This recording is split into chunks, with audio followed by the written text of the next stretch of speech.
Welcome to the Lift Your Story podcast with guest Romina M., founder of 6-7 Radius and host of Coffee with Romina podcast. Hi, everyone. I'm Lorianne. I am that gal from Milton, Ontario, Canada, and I'm with. I am that guy. I am Roy Miller from Dallas, Texas. Welcome to our Lift Your Story podcast. In this episode, we have Romina M., and she's the founder of 6-7 Radius, and she's also the host of Coffee with Romina podcast. Thanks for being here. Absolutely. It's my pleasure being here. So, Romina, you said when you were 17, you moved to the United States by yourself. Now, let me just tell you this. When I was 17, I wouldn't even have moved to Oklahoma by myself. So, going to a completely different country, tell me about that. Yeah, absolutely. So I'm still trying to figure out if my parents had enough of me or they like my brother more, but here we are. They let me move across the ocean. I would say I'm a little crazy and a little daring, but I also like to call myself special edition because I still don't know where I found the courage to move across the ocean at 17 years old. I was lucky enough to actually have the green card through DV program because my family won the DV, the diversity visa program through USCIS. So the paperwork were not an issue, but the issue was that I was under 18 and I could not live by myself because knowing myself, I'll work, I'll go to school, I'll be okay. But because of the age and I wanted to finish high school here, so I had a much easier transition to go to college. We ended up doing foreign exchange program for the first year. So I lived in Oakland, Illinois, which is close to Chicago. And mind you, I thought my English was really great. I was like, I got this. And I get stopped at the airport in Germany because whenever you're taking flights to America, it's a different terminal in Munich. And the officer is asking me questions and I froze. And I was like, oh my God, what am I doing? Like, I don't speak really good English. Like his English is so much better. I'm not understanding half of this stuff. So right there, like not even 3 hours in after my first flight, I was like, oh my God, what am I doing? Well, I moved to Chicago. The first year had his own obstacles. Thank God I met another Albanian friend, which still this day is my best friend. So she would make fun of my English all the time, but she helped me learn a lot of English. And I helped her learn Albanian because she had moved out of Albania at a very young age. So it worked out perfect. And since then, I've been in America. I've lived 3 different states so far. I've traveled half of America road tripping because I love road trips. And I love this country. It'll be 12 years I moved here in August 17th. I celebrate every year.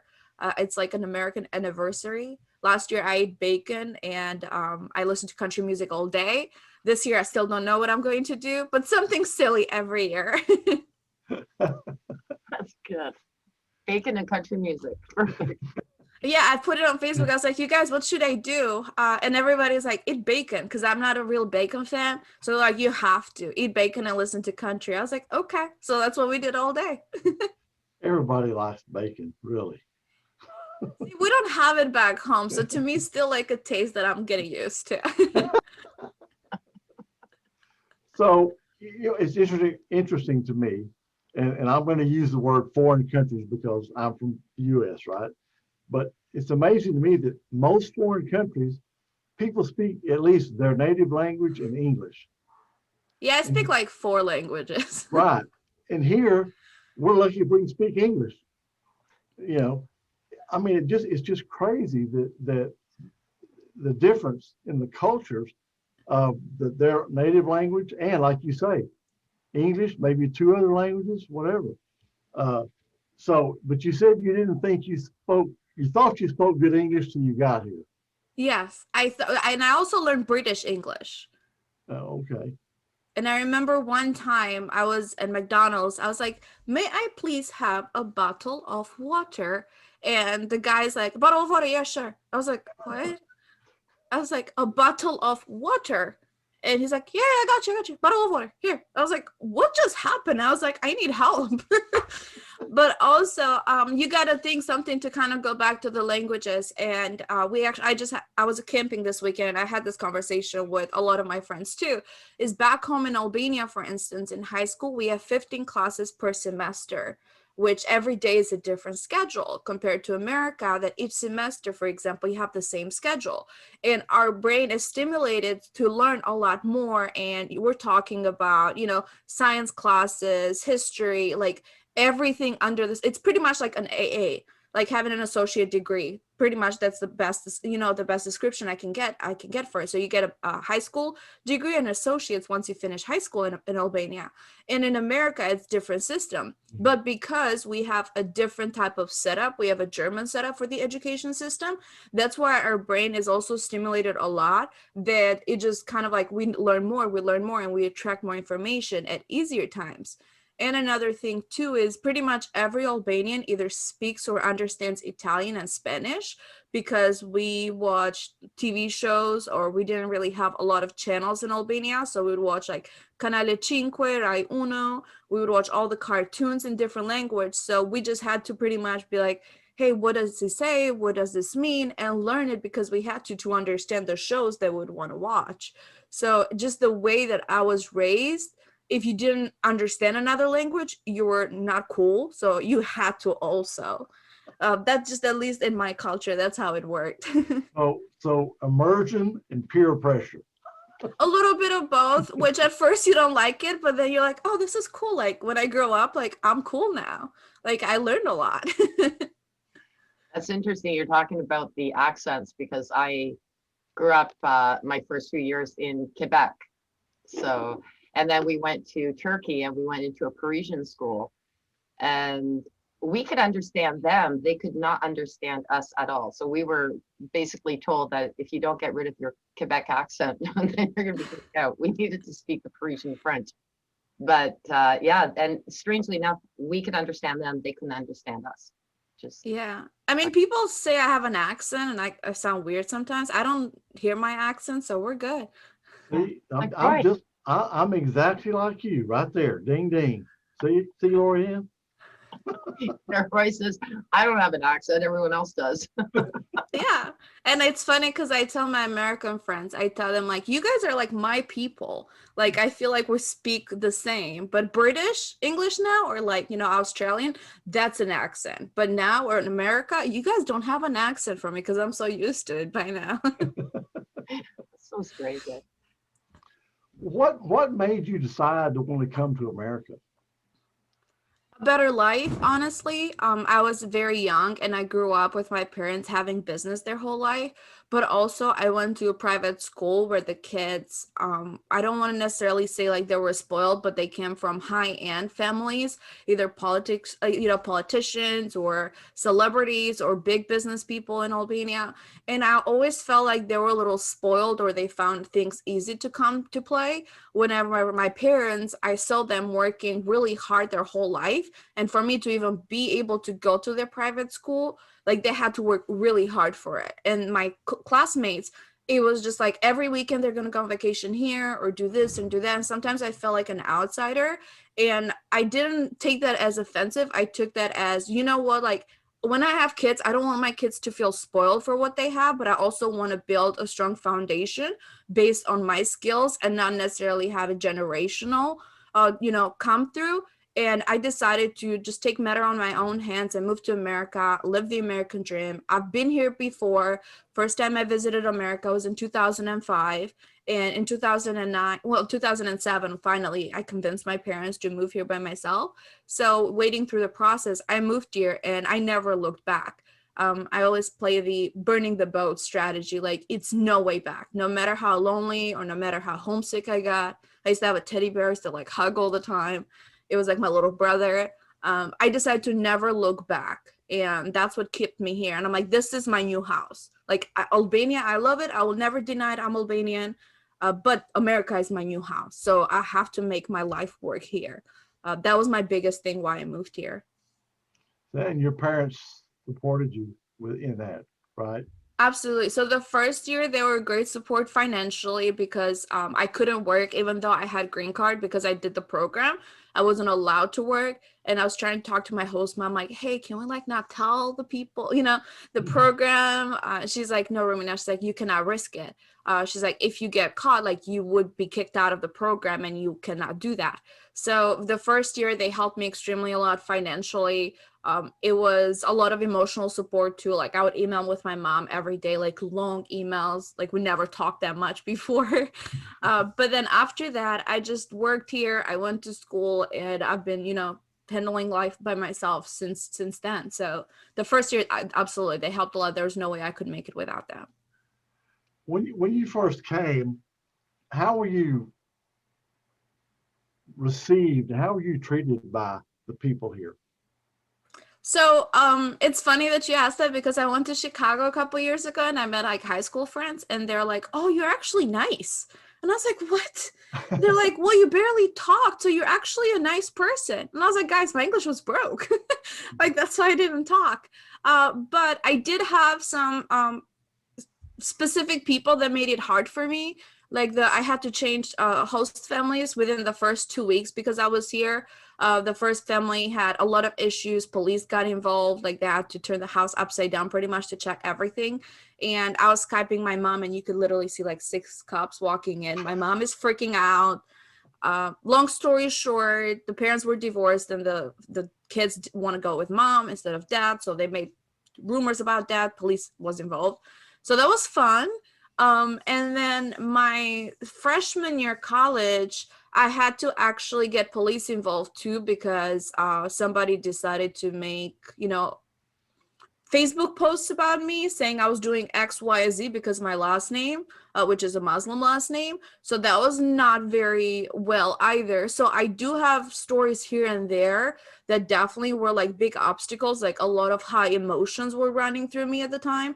But I'm thankful for my family and my friends standing close by because I did have my break moments because of specifically 2 people, if I can point it out. But also when I look back at it, I'm glad that I stand my ground, even though my emotions were running high, because if you think about it, 2 people to let you affect your life long term, that's kind of sad.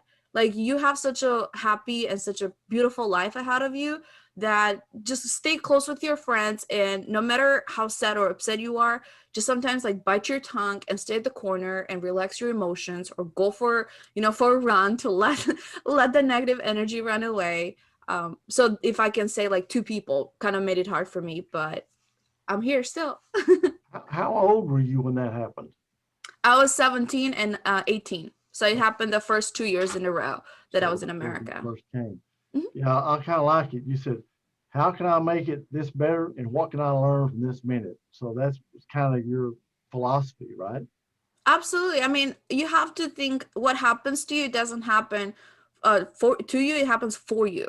So if you try to take the lesson that comes from everything, I don't want to sound cliche, everything happens for a reason, just stay happy. But no, seriously, like think about it. Every person that you met in your life, maybe you had a good, you still have a good relationship with that person, or you don't have a relationship anymore. Try to think of like, what did you learn from it? How did your mindset change from it? What was the universal reason why you ran into this person? Because we don't run into people or situations by accident. A bigger purpose is behind it. So instead of being in your emotions to, oh my goodness, what happened? Why did it happen? Just try to back up a little bit, take your moment. And I'm the person that if I'm really high on emotions, I space myself out. Like I was, for example, I unfortunately had COVID and I had thyroid issues for about 3 weeks. So I spaced out. I left all my social media. I stopped releasing podcasts. I took a moment to recoup and then I came back stronger. And I'm like, why did the universe do this to me? Why did I have to get sick, right? I understand it's a global pandemic, but why me? I'm pretty. Well, actually, it had to happen to me because I was also reaching a burning point because of my work. So I needed that space, and I used that space to kind of rejuvenate my brain and to kind of recalibrate my brain to how can I come back stronger. So if you think of things like, okay, why did this happen? What can I learn from it? And let me space out a little bit and reanalyze it and do a pros and a cons list type of thing. You will end up learning the lesson that the universe is trying to teach you. It's interesting something you said because Lorianne and I both believe that people come into your life at the time you need them to come into your life. And and some people leave, but then other people come because they need to be there for you at that moment. Absolutely. Absolutely. I mean, even if you think about personal relationships, sometimes like, oh my goodness, he broke my heart or she broke my heart. No, actually try to learn the lesson. Like, what did that relationship taught you? Did it teach you to higher your standards? Did it teach you what you deserve, what you don't deserve? Or did it teach you that you're not ready for a relationship per se?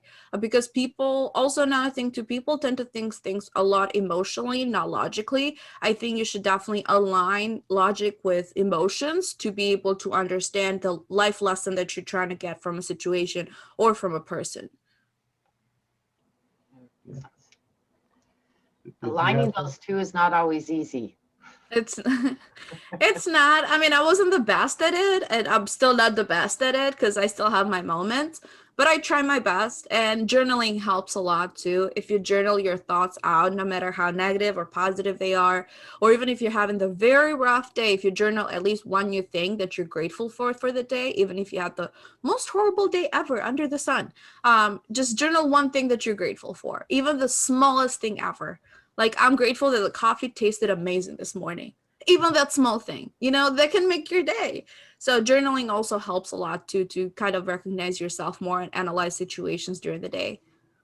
It's true too, because I did find that sometimes I'll journal about something emotionally, and then by the end of it, I'm sitting there looking at the logic of it. So, because you read it, and you're like, the heck was I thinking? Why was I upset all day? Like, now I understand this. Exactly. Yeah, see, we have a common friend that we've met, online, and so Lori Ann, the way she gets her day started, she always watches his TikTok videos, and that gets her day started in a good way. Because they're funny. Yeah.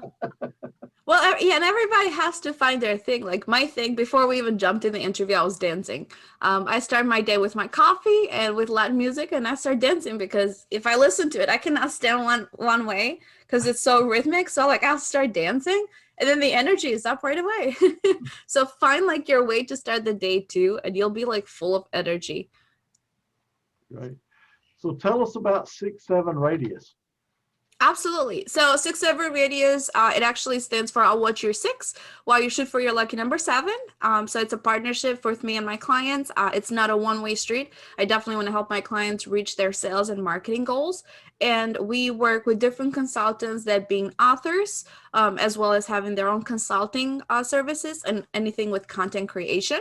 This way would be able to build those marketing strategies for them to increase their sales, either on a book or a big project that they're launching, or either to train their sales team. Recently, I just finished working with a company in Ohio that actually we had to restructure their whole sales commission because the owner was just being frustrated, like, okay, why are not my salespeople working really hard for these leads? So once we look at it, I try to explain to him like how a sales professional thinks whenever they look at their commission, because I do come from a sales experience of over 10 years, and how business should think when it comes to the sales commission. So we're able to restructure their sales commission as well. And I do have an online course teaching the law of averages on sales, which is a funnel. And we're able to also help their salespeople kind of find the hole in their game to be able to up their conversion, make those cross sales as well. So that's what 6-7 Radius does.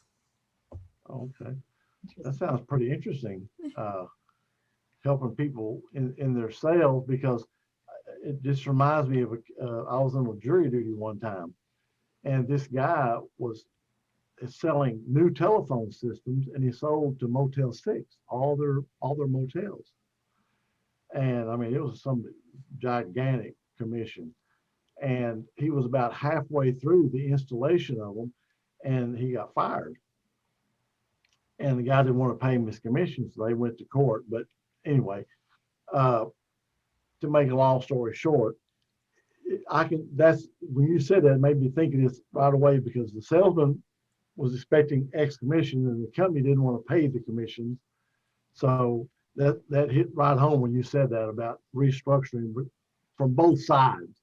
Yeah, I mean, unfortunately, a lot of people too don't pay a lot of attention to the sales commission or the contract that they sign. Whenever I used to work at the previous job that I had with corporate America, I caught the company so many times in glitches that it adds up to about $4,000 that they didn't pay out on commission, because I'm also a nerd of an Excel nerd. So I literally will like keep a track of everything. And I don't do it because I try to catch people on problems, but because I'm a numbers person. If I don't track it myself, like my body will itch and I feel like I'm like not doing the job right. So whenever I would look at the end of the month, it ended up being like over a course of 2 months. And I was like, this is the job number, this is the total, this is the payout. And at first they didn't. And I remember, so any sales professionals out there, you guys, whatever you need to negotiate with your, with your company, with your owner, just use the same sales skills. Because I remember the account payables were like, well, we'll give you this, like it's completely our fault, but we'll give you this in smaller portions in the next 12 months. And I said, no, that's not acceptable. I said, I paid, I closed the job based on our contract. You give me this before even my pay date, because this is my money. You are breaching a contract right now. Unless we have to go through legal portals. We can do that. That's perfectly fine. But I think we can be adults here and actually talk to one another. So a lot of times sales professionals, when it comes to the job, they're like, oh my God, I cannot tell it to my boss. Or, oh my God, like, what if I get fired? No, listen to me. Use the same skills with your boss. It's your right. If you read your contract, if you have proof, if you have confidence in yourself, which confidence is very important in the sales world, just go for it. They end up cutting me a check. Like the next day I just went in and they cut me a check for the remaining. And I'm like, that is my money. You worked hard for your money, guys. Like, stand up for it. Yeah. Give her a check. Maybe she'll go away. Yeah, give her a check so she doesn't come to our office again. I can be very sweet, but when it's my money, I'm sorry, it's my money. I worked hard for it. Nothing wrong You're with right. that. There's a lot of salespeople who don't track it that clearly, and you're right. There's probably most likely there's some things that slip through. Oh yeah, I had the whole sales floor actually end up using my Excel spreadsheet because they learned about it like through like a manager told them. They learned about it and they started using my Excel spreadsheet, and they all came to find out that everybody was missing like 200, 400, 300 every paycheck. And I'm like, you guys, I'm just saying, it's your money. Okay, that's up. Oh yeah. So, Romina, how can our listeners reach out to you? Absolutely. So you can find me under connectwithromina.com. It's my domain.